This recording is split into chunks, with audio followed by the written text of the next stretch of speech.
Anand general hospital ખાતે safety airlines દ્વારા fire સેફટીની training યોજાઈ।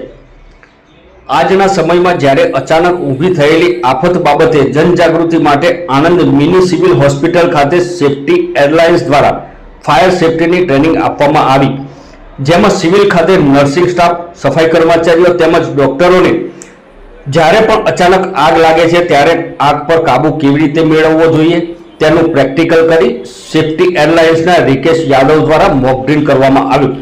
આ મોક ડ્રીલ વખતે medical officer doctor Amar Pandya, doctor Sudhir Panchal, doctor Yatrik, doctor Mayank Chauhan, dialysis technician Sohel Vora, sister Ashaben Thakar તેમજ હોસ્પિટલનો સ્ટાફ હાજર રહ્યો। ફાયર સેફટીની મારું નામ રિકેશ યાદવ, મારી જે કંપની છે એનું નામ સેફટી એલાયન્સ, જે આપણે આણંદના સરદારગંજ ખાતે અમારી ઓફિસ આવેલી છે।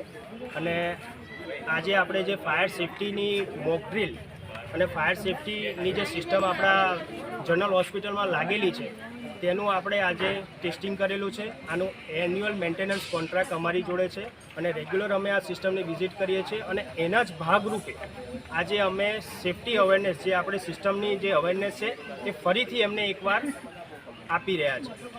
સેફટી અવેરનેસ જે અત્યારે જે ઘટનાઓ ઘણી બધી બની રહી છે આપણા ગુજરાતમાં, જે રીતે ફાયર સેફટીને લગતી, એના ભાગરૂપે આજે આપણે અહીંયા આયોજન કરેલું છે।